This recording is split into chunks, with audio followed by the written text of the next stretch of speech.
नमस्कार, बहुत बहुत स्वागत है आप सभी का। आप देख रहे हैं भारत 24। मैं हूं आपके साथ पूर्णिमा मिश्रा और वक्त है हमारे खास शो मेरा धर्म मेरा ईमान का, जिसमें आज बात होगी गजवाए हिंद बनाम हिंदू राष्ट्र के विवाद की। देश की सबसे बड़ी एजेंसी एनआईए ने 3 राज्यों में रेड की है, जिसमें 8 लोगों को गिरफ्तार किया गया। इन सभी के लिंक गजवाए हिंद मॉड्यूल से मिले हैं और गजवाए हिंद इस्लाम की वो संकल्पना जो हदीस में बताई गई है, जो कहती है कि वो अखंड भारत जो हिंद कुश के पर्वतों से बर्मा के जंगलों तक फैला था, वहां इस्लाम की हुकूमत को कायम किया जाए, फिर भले ही वो तलवार की नोक पर ही क्यों ना हो। ऐसे में समाज का एक बहुसंख्यक समुदाय कहता है कि हिंदू कुश से लेकर बर्मा तक, कश्मीर से लेकर कन्याकुमारी तक गजवाए हिंद नहीं, भगवाए हिंद का राज बुलंद होगा। और इसी विवाद को लेकर विभाजन की लकीर खींची जाती है, जिस पर बैठकर वोट बैंक की राजनीति की जाती है, फिर पूरे समाज को बांट दिया जाता है। इसी को आज समझने की कोशिश करते हैं। 2 खास मेहमान हमारे साथ मौजूद हैं। मुफ्ती शामून कुरैशी साहब इस वक्त हमारे साथ मौजूद हैं। शामून कासमी, माफी चाहूंगी सर, इस्लामिक स्कॉलर हमारे साथ मौजूद हैं। और स्वामी उपमन्यु महाराज इस वक्त हमारे साथ मौजूद हैं, वो भी धर्मगुरु हैं। और चर्चा की शुरुआत करने से पहले आइए आपको एक बाइट सुनवाते हैं। बाइट उस शख्स की है जो कहता है कि हिंदू राष्ट्र बनेगा। नाम है धीरेन्द्र शास्त्री। तो हरे झंडे कुंभल करके किला में अंदर लगे लहरा रहे। ये हरों का देश नहीं है, ये भगवा मयों का देश है। जो हरे झंडे कुंभल करके किला में अंदर लगे लहरा रहे। ये हरों का देश नहीं है, ये भगवा मयों का देश है। जो हरे झंडे कुंभल करके किला में अंदर लगे लहरा रहे। ये हरों का देश नहीं है, ये भगवा मयों का देश है। जब तक भारत हिंदू राष्ट्र घोषित नहीं हो जाता, तब तक चैन से नहीं बैठ। और कोशिश करूंगी इस बयान को एक बार फिर से सुनवाने की, क्योंकि यहीं से बंटवारे की एक और धुरी खिंचती हुई नजर आती है। और जैसा कि मैंने आपको बताया, दोनों मेहमान इस वक्त मेरे साथ मौजूद हैं। लेकिन शुरुआत स्वामी उपमन्यु महाराज आज मैं आपके साथ करना चाहूंगी। और आप तो आज भगवा रंग में हैं, पीले रंग में आप नजर आ रहे हैं। ये बताइए कि क्या इस रंग में हरा रंग जज्ब नहीं हो सकता है? नहीं, हम लोग तो सारे रंग लेके चलते हैं। हरा रंग भी लेके चलते हैं और सारे रंग लेके चलते हैं। हमारे यहाँ तो इंद्रधनुषी सभ्यताएं हैं, हम लोग 7 रंग लेके चलते हैं। लेकिन समस्या क्या है कि इस टाइम यहाँ पे आदमी आदमी से नहीं मिल रहा है। राजनीति वोट बैंक के लिए, सिर्फ वोट बैंक के चक्कर में सब गिराया जा रहा है। देखिए 1947 में जब बंटवारा हुआ था तो एक ही तर्क था, एक ही चीज थी कि मुस्लिम भाई कह रहे थे कि हमको अपनी जगह चाहिए। धीरेन्द्र शास्त्री क्या सनातन धर्म से ताल्लुक रखने वाले हैं व्यक्ति? 30 सेकंड चाहिए। ही आते हैं या नहीं? आते हैं, 30 सेकंड चाहिए। आते हैं, हाँ 30 सेकंड चाहिए। फिर वो रंगों के नाम पर देश को, समाज को बांट क्यों रहे हैं? भाई सीधी बात है वो ये कि क्यों जब कहते एक हैं? आदमी ये प्रत्युत्तर है, ये उत्तर नहीं है। ये किसी बात का प्रत्युत्तर है कि जब आदमी हरा रंग लेके चलता है, ये प्रत्युत्तर है। ये राष्ट्र हिंदू राष्ट्र है या नहीं है? 30 सेकंड लेंगे हम, 30 सेकंड। स्वामी जी 30 सेकंड आप ले लीजिए, उसके बाद फिर जो मैं सवाल पूछूंगी मुझे उसका सिर्फ उसी का उत्तर नहीं, प्रसंग वहीं से चलता ना कि तब जो था कि मुसलमानों को दे दिया गया अपनी जगह, ठीक, और हिंदुओं को दे दिया गया। लेकिन हिंदू विशाल हृदय इतना था, इस बात को नोट करना पूर्णिमा जी, हिंदू इतना विशाल हृदय था कि वो कहने लगा नहीं, हम आज भी भाईचारा रखते हैं और हम नहीं चाहते हैं कि मुस्लिम सब अलग हो जाएं। जिसकी इच्छा उसकी इच्छा के ऊपर डाल दिया, जिसकी इच्छा है वो हमारे भारत में रहे और जिसकी इच्छा है वो जाए। बस यहां से जो है हमारे विशाल हृदय को जो है उसको आगे बढ़ते बढ़ते आज ये हो गया कि वो कहते हैं कि ये सनातन धर्म इतना छोटा तो नहीं है। आप मुझे ये बताइए कि फिर धीरेन्द्र शास्त्री इतने लोगों की मौजूदगी में ये कैसी बातें कर रहे हैं बैठकर मंच से? ये प्रत्युत्तर में देश को बांटने की कोशिश नहीं है। जब आप हिंदू राष्ट्र बनाएंगे, आपसे मैं जब ये सवाल पूछूंगी, जब मैं आपसे सवाल पूछूंगी स्वामी जी कि हिंदू राष्ट्र है या नहीं, तो आप कहेंगे है। फिर मैं पूछूंगी कि अगर है तो फिर इसे बनाने की क्या जरूरत है? ये धीरेन्द्र शास्त्री मंच पर आकर लाखों लोगों की मौजूदगी में ये हरा रंग, भगवा रंग, इसको बांटने की बात क्यों करते हैं? कहते क्यों है कि जितने भी हरे झंडे हैं उनको हम भगवा रंग में बदल देंगे? कौन है धीरेन्द्र शास्त्री?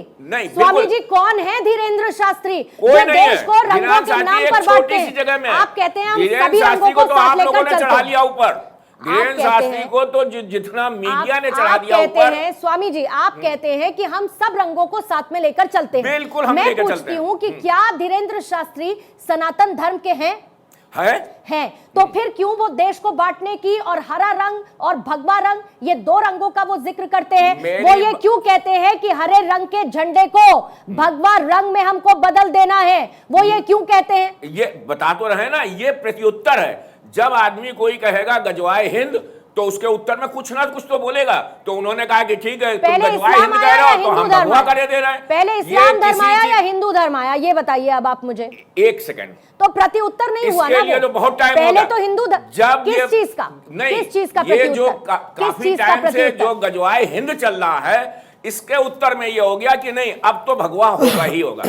ये गजवाए हिंद जो चला है, इसका ये प्रत्युत्तर है कि अब भगवा चलेगा। उसके लिए है ना सर, लेकिन उस पर बात करेंगे। हम उनकी बात का समर्थन नहीं कर रहे। हिंदू धर्म पुराना है या नहीं? हिंदू धर्म हिंदू धर्म इतना छोटा तो है नहीं ना, हिंदू धर्म को डर है अपने खो जाने का। फोमो तो है नहीं स्वामी जी, फोमो तो है नहीं हिंदू धर्म को कि हिंदू धर्म जो है वो खत्म हो जाएगा, सनातन धर्म खत्म हो जाएगा। फिर प्रत्युत्तर किस बात का देने की कोशिश? और धीरेन्द्र शास्त्री को आप डिफेंड बोला जाएगा तो आदमी उत्तर देगा। स्वामी जी, धीरेन्द्र शास्त्री जो अच्छी बात नहीं है, जो देश को बांटने की बात करते हैं, उनको आप डिफेंड कैसे कर सकते हैं? ये अच्छी चीज नहीं है। और हम लोग तो अभी भी प्यार से बात करते हैं। वो तो कहते हैं देखिए अभी आपने उनका वो दिया कि नहीं, चाहे वो हम तलवार की नोक से ले लें, तो अब उसका स्वामी जी, सब आदमी शांत तो नहीं बैठेगा। सुना सब कोई भी शांत नहीं बैठेगा। स्वामी जी, आपने धीरेन्द्र शास्त्री को सुना? वो कहते हैं कि मोदी और योगी के रहते हुए अगर सनातन धर्म खत्म हो जाएगा तो इससे ज्यादा तो पॉलिटिसाइज क्यों करते हैं, उसका राजनीतिकरण क्यों करते हैं, ये बताइए ना धीरेन्द्र शास्त्री। स्वामी जी, धीरेन्द्र शास्त्री अपना काम करें, वो उसका राजनीतिकरण क्यों करते हैं? वो मोदी योगी को क्यों लेकर आते हैं? हाँ। वो कहते हैं कि अगर उनके रहते सनातन धर्म खत्म हो जाए। सनातन धर्म तो खत्म नहीं हो सकता, ये तो आप भी कहते हैं। तो धीरेन्द्र शास्त्री क्यों कहते हैं कि इससे ज्यादा शर्म की बात नहीं होगी? लीडिंग चैनलों में धीरेन्द्र का 2 महीने से विरोध कर रहा हूं कि नहीं, ये नहीं होना चाहिए। मैं वही तो कह रही हूं आपसे। तो मैंने आपसे यही कहा कि जो धीरेन्द्र शास्त्री का बयान है उसको डिफेंड तो नहीं किया जा सकता, क्योंकि रंग के नाम पर वो सियासत कर रहे हैं। सीधी सी बात है, वो भगवा रंग और हरे रंग को बांटने की कोशिश करते हैं। वो नहीं कर सकते। मेरे कहने का मतलब यही है कि आप उनका बचाव मत कीजिए। कम से कम जब वो देश को बांटने की बात करते हैं, अखंड भारत जो है उसको खराब करने की बात करते हैं, कम से कम इतना मत कीजिए। शमूम कासमी साहब, अब ये बताइए कि जब देश को बांटने की राजनीति, और ये पूरा एपिसोड कैसे बनता है? अभी स्वामी जी ने गजवाए हिंद की बात की, एनआईए की तरफ से छापेमार कार्रवाई की जाती है, उसमें फुलवारी शरीफ मॉड्यूल को लेकर यह छापेमारी की जाती है और उसमें गिरफ्तारियां होती हैं 7 जगहों पर, जहां पर 8 आतंकी गिरफ्तार होते हैं। अब ये बताइए कि यहां पर ये गजवाए हिंद का कॉन्सेप्ट और आतंक को स्लीपिंग सेल्स में एक्टिव रहते हुए आतंक को, गजवाए हिंद को एक अलग कट्टरपंथी सोच के साथ बढ़ाना, लोगों का ब्रेन वॉश करना, ये क्या है? ये भी तो देश को बांटने की कोशिश है ना? हाँ पूर्णिमा, में अपनी बात शुरू करने से पहले मुझे आज उत्तराखंड जाना था। माननीय पुष्कर सिंह धामी जी का 1 साल बेमिसाल पूरा हुआ, तो मैं यहीं से उन्हें बधाई देता हूं कि वो एक अच्छा कार्य कर रहे हैं और पूरी सरकार देश की नरेंद्र मोदी जी के नेतृत्व में जो काम कर रही है, सबका साथ सबका विकास सबके विश्वास पर, तो उसमें मुसलमानों का विश्वास भी बहुत तेज़ी से आगे बढ़ रहा है। तो मैं पूर्णिमा जी ये कहना चाहता हूँ कि देखिए आज जब ये बात आई है तो कुरान और हदीस दोनों पवित्र चीज़ हैं और उनका इस्तेमाल करके या उनमें कतरबौत करके या उन चीज़ों को मिस इंटरप्रिटेशन करके उसका गलत इस्तेमाल किया जाता है और इंसानी नातों को या इंसानियत को अगर नुकसान पहुंचता है तो वो धर्म नहीं है। देखिए गज़वा वो है, मैं क्लियर कहना चाहता हूं क्योंकि डिबेट बहस तो बहुत बढ़िया है। ये गज़वा वो है, वो जंग है जिसमें मोहम्मद साहब जिसकी कमांड खुद कर रहे हैं, बाकी सीरिया कहलाते हैं। तो गज़वा हिंद तो मोहम्मद साहब के बगैर हो नहीं सकता। जब मोहम्मद साहब ने, ये मैं हदीस की उस बात की ही तायद में कह रहा हूं, ये बात कि जो लोग ये बात करते हैं गलत गुमराह कर रहे हैं लोगों को, और गुमराह करके उन सीधे साधे लोगों को जिन्हें मालूम नहीं कि इस्लाम का मतलब क्या है, इस्लाम का मतलब पीस का है। जब भी हम, जैसे मेरे से पहले स्वामी जी ने कहा कि हमें ये अधिकार था कि हम जा सकते हैं और रह भी सकते हैं, तो हमारे हिंदू भाइयों ने एक बड़ा हृदय दिखा करके कहा कि नहीं, हम एक नरो नारी की संतान है।